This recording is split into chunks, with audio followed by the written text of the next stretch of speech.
UFC Vegas 80 ended with one of the biggest upsets of 2023, where a huge underdog finished one of the best rising talents. This year is indeed the year of upsets. By the way, undercard was also good, where Daddy Dober got back into the win column and we got a new great prospects in Joe Pyfer.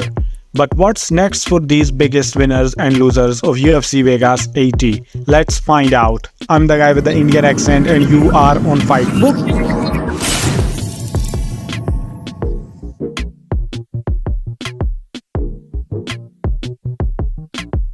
Bobby Green was already 28 fights deep into his career by the time Dawson made his pro MMA debut in 2014. 37-year-old in a young man's division, 4-1 underdog, and it lasted 33 seconds. King Green's absolute demolition of Dawson is going to either be a blessing or a curse. With that win, he sent his stock through the roof, earned a ranking, and inserted himself into a Shark Tank populated by some extremely dangerous individuals. And between Green's up and down track record and his name value, it seems entirely likely that he is about to be hunted. As soon as he won the fight, Renato Moicano called him out. Fans started supporting this matchup until Bobby Green revealed in his post-fight interview that his team wanted him to call out number 9 ranked Dan Hooker.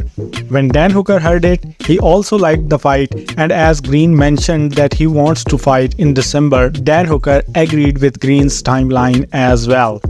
Although in this current situation, Bobby Green should not be given a top 10 opponent, but it's Dan Hooker, guys. Hooker does not look like such a heavy opponent for Green, and when both want it, I don't think UFC would have any problem in making this fight possible.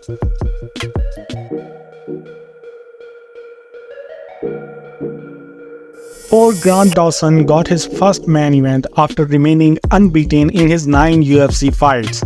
It was supposed to be an easy fight where he had a chance to show the audience that someone named Dawson is also coming for big names, but instead he got knocked out and will be remembered to casuals as someone who got knocked the F out by Bobby Green. UFC did him dirty by putting him on the verge of the rankings with this loss. Guys like Jalen Turner and RDA, who are on 2 fights losing streaks, are now above him in the rankings.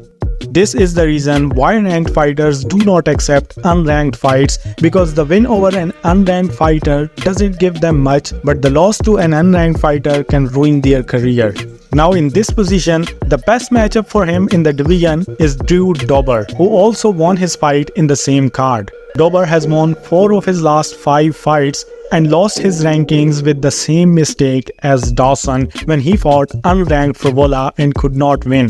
Dober now deserves another chance to get back in the rankings, where Dawson needs to prove that this single loss would not define his career.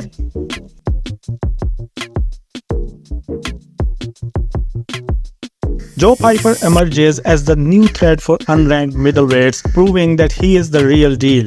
He now wants to fight number 12 ranked Paul Craig and is willing to wait for the result of Craig's next fight with Brendan Allen.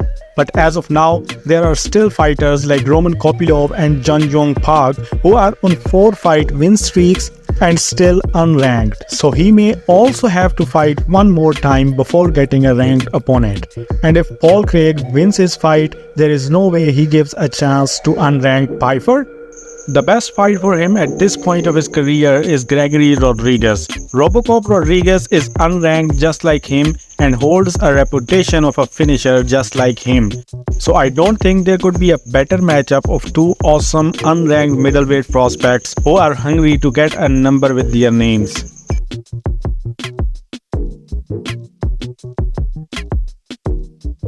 Joaquin Buckley looked fantastic against Morono, who was a must-pass test for his future in the welterweight division. But because he couldn't get a big finish, I don't think many fans care about him as much as he thinks. By the way, Ponzinibbio has also passed this Morono test, but much more narrowly, and has been waiting ready after a recent booking fell out. This should be a dynamic one and a step up for both of the fighters.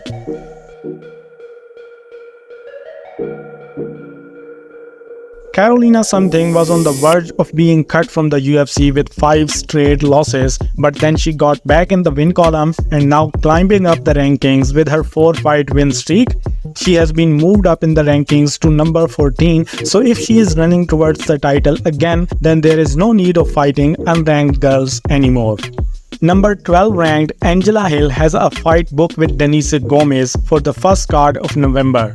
The winner of this fight would be the best step up for her, and she would also be a good step up for the winner of this fight, as she still holds a little name value as a former title challenger.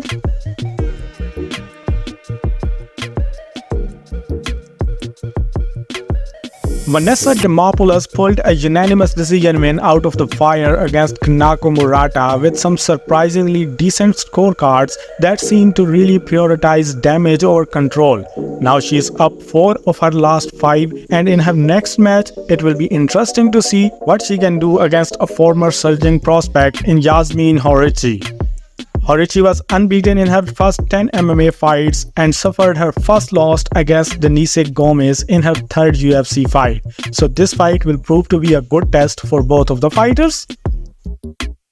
Now that's all guys. Like, share and subscribe if you enjoyed any part of the video. If you have any other matchups in your mind, do tell me in the comment section. And now I'll see you in the next video. So till then, do whatever you want.